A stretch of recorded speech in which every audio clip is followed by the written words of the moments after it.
Present.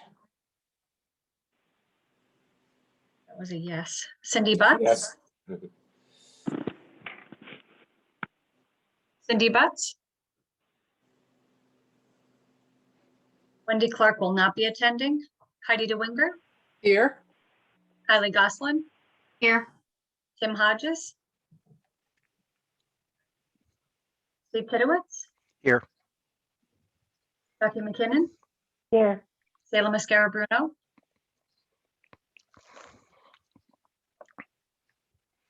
No, she's here. George Perez? Here. Franklin Perry? Sarah Sanders? Here. Lisa Tepper Bates?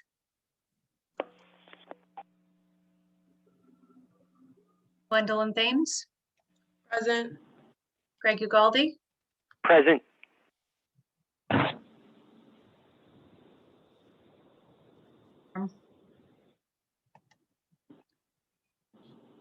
Thank you. So we do have a quorum, right? Yes, we do. Good morning, everyone. Happy the end of May.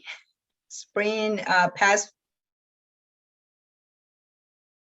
by 80s. So looking forward some nice weather. I'm gonna call the meeting to order, and it is 10:03. We do have public, do we have any public comments?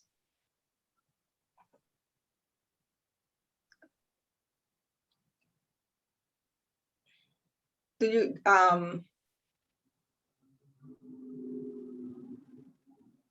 my assistant is, could you help me with the public Sure, I comment? can. This is the only opportunity on the agenda for the public to provide comments. If you'd like to provide a comment, please state your name for the record clearly. To ensure that everyone has the opportunity, comments will be limited to 3 minutes. Is there anyone who wishes to make a comment?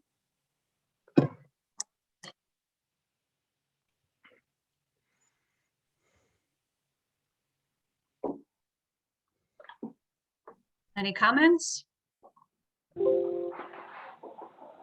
Public comment period has ended, and I'll turn the meeting back over to you, Commissioner. Thank you, Shelley. So today we have a very short agenda, which I'm surprised, and we are going to move through this pretty fast. Nandini, you have an executive director's report? I do. Good morning. Good morning, Madam Chair and members of the board. It is a short agenda today, but we've been pretty busy this past month. We've been, sort of starting to prepare for our return to the workplace. Trying to stay lockstep with the guidance we're getting from the governor's office and ensuring that people continue to stay safe, but starting to think about sort of a staggered return to work over the summer. We've been working hard on designing the program for emergency mortgage assistance. Last month, we came to board and got approval for an MOU with the Department of Housing. Connecticut received an allocation of $123 million from the federal government through the American Rescue Plan Act. And the first 10% of that funding has already been provided to Connecticut. And the guidance we're getting from Treasury is that they would like us to use it for planning and administration purposes of the larger program, but to the extent possible, use it for a pilot. And so we've been really thinking about what that pilot would look like, how to roll it out really quickly, and perhaps use it as a learning mechanism for designing the larger housing assistance fund, as it's known. The Treasury rules around this are pretty much coming, they're ongoing. The guidance has been, so far, has been fairly sparse, but it continues to roll in. We're keeping in touch with NCSHA, our other state housing finance agency partners, in trying to align with sort of best practices. We're in discussions internally. We have a task force that we've formed, and we're doing outreach with some key stakeholders, Department of Banking, of course, Department of Housing, and the Governor's Office, and the Long-Term Recovery and Sustainability Group that the Commissioner has convened. And so we're really trying to bring all of this together. There's a public hearing requirement for the larger plan. And so we're continuing to shape our thinking as we learn more.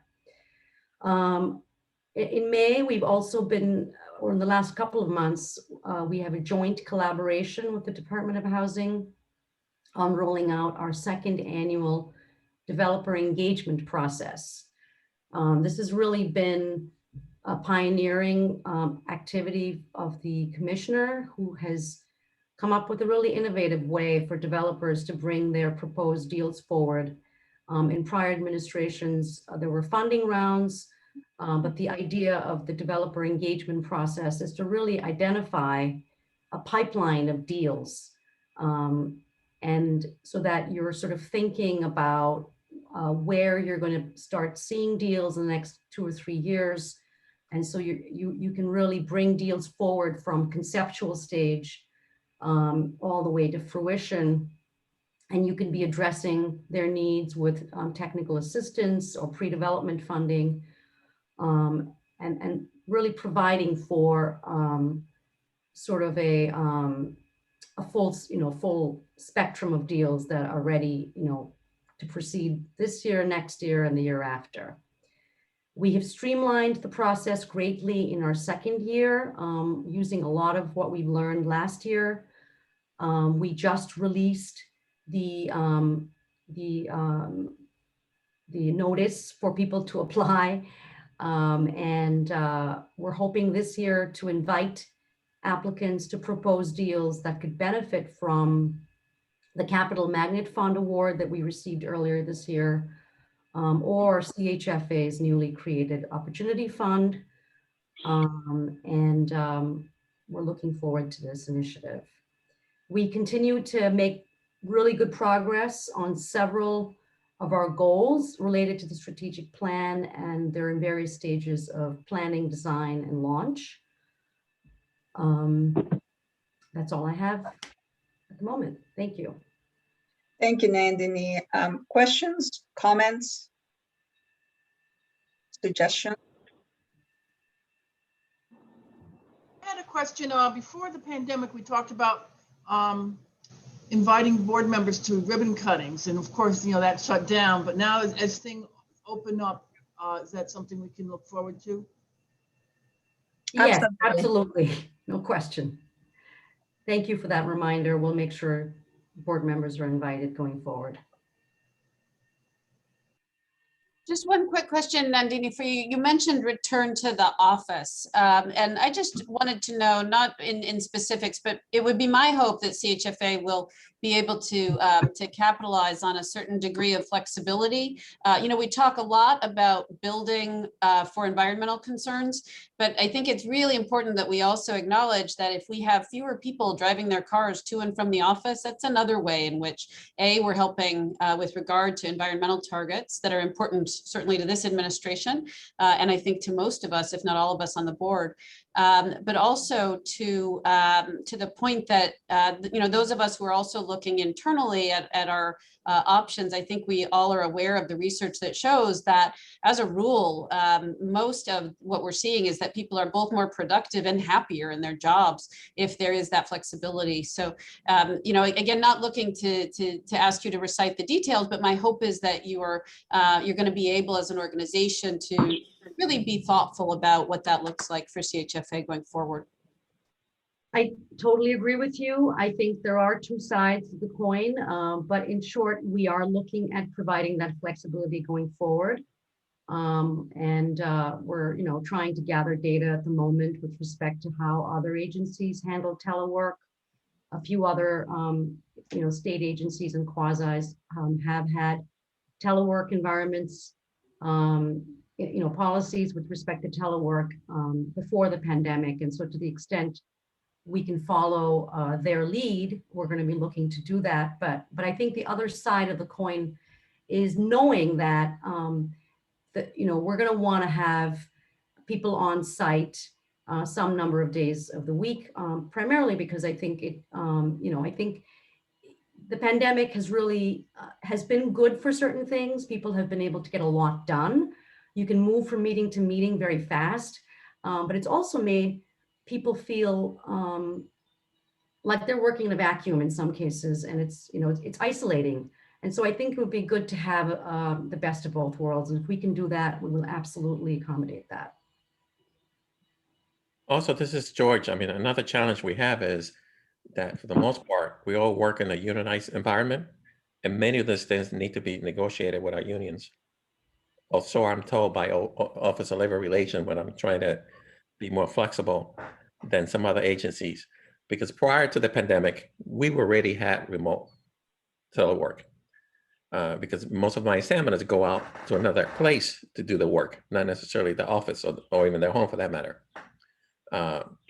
And because most of my employees belong to the union that did negotiate remote work, many of my employees prior to the pandemic were already working 2 days out of the week, from home when applicable. But I'm told that I cannot do more than that right now because of the ongoing negotiations, because all those contracts are being negotiated. So that's another challenge that we all have to overcome for at least for the next few months until that thing gets settled down. Yeah, yep, that's right.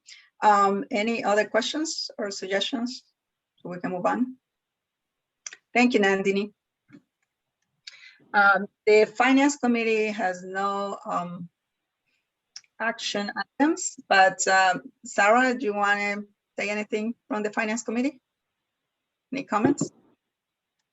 No, there was a good discussion about a report from RBC on the last bond sale and how we actually compared to truly comparable deals that were in the market. And so I thought that was a good discussion. And then also talking about these ESG bonds, sustainability bonds and social bonds, and whether or not we should use certifications or second party opinions versus self-designating. So it was a good discussion. Great, thank you. On the Mortgage Committee, we have one item, and Masuda, could you present that? Yes, good morning, Madam Chair, members of the board. The board is being asked to approve a construction to permanent first mortgage loan to the wellimantec Housing Authority for up to $1,744,000, either in taxable bonds or another source as determined by CHFA. The interest during construction will be 3% for a term of up to 36 months, and then converting to a fully amortizing permanent loan at 4.4% with a term of 30 years. This would be following the issuance of the Section 8 HAP contract that would reflect the markup to market rental subsidy increase, or 36 months for following from initial closing. This location also happens to be eligible under the Capital Magnet Fund that CHFA received earlier this year. So staff will be doing some further evaluation to determine if the construction portion could be funded through this new source, and then the permanent mortgage would still be taken out by taxable bonds. By way of summary, Hebron Terrace is a 90-unit family development that currently benefits from a Section 8 HAP contract. They serve households earning up to 50% of area median income. This proposed financing will improve the physical condition of the property, as well as address some of the deficiencies that were noted in their last REACT physical inspection. So with that said, we have staff available to answer any questions. I would also encourage Mortgage Committee to weigh in with some of the comments that were raised during the Mortgage Committee meeting. The vote in Mortgage Committee was unanimous. Thank you, Masuda. Can I have a motion for the resolution? I'll make a motion that we approve as submitted. Second. Any discussion, comments? I can tell you that the Mortgage Committee discussed, how do we prioritize the projects in the state portfolio, and how bad does it have to get before it raises to a level where it needs rehab? And there's some variability as far as serious capital needs versus sort of minor needs, and how that all gets added up as far as the inspection reports. So it's ongoing, but Masuda, maybe you can talk about the changes that we anticipate in the inspection process. Sure. Thanks, Heidi. So this development is under the Section 8 HAP contract. So as part of that, HUD conducts, or through contractors that they use, they go out and perform regular REAC inspections to assess the performance, the physical condition of the property. In addition to that, CHFA asset management staff also goes out periodically to conduct a physical inspection as well as a management file review of the property. So in this particular case, some of the deficiencies that are noted in the write-up are due to their last physical REAC inspection. HUD is also in the process of replacing the REAC inspection protocol with a new standard that will be called Inspire. They're in the process of just piloting it with some of the housing authorities and other owners across the country. But the idea is that this new standard would entirely replace the current standard, because there are some existing flaws with the current standard. With Inspire, I would say probably the main focus, it's going to be looking at the interior, whereas REAC is really looking at, it is looking at interior, but not as much as what the Inspire would do. So we're hopeful that with the new standard that there would be a little bit more, just kind of elevating the standard to a new level, but also ensuring that, these developments are being monitored closely. And then certainly through CHFA's asset management processes, we just want to make sure that when these requests come in, that we're fully vetting the physical need of the property, whether it's getting through a property condition report, to make sure that those issues are addressed as part of that financing plan that's being presented to the board. So as Heidi mentioned, this is kind of an ongoing discussion. Thank you. Any other comments? Shelley? Gary Abrahams, Aye. Lee Butts, Sorry, aye. Heidi DeWinger, Aye. Riley Goslin, Aye. Tim Hodges, Aye. Steve Kitowitz, Aye. Kathy McKinnon, Aye. Phila Mascara Bruno, Yes. George Perez, Yes. Franklin Perry. I think he joined. Sarah Sanders, Aye. Lisa Tepper Bates, Aye. Gwendolyn Thames, Aye. Greg Ugaldi, Aye. unanimous. Motion carries. Thank you, Shelley. Next item is the consent agenda. If I can have a motion to approve the consent agenda. So moved. Second. Thank you, Tim. Any comments?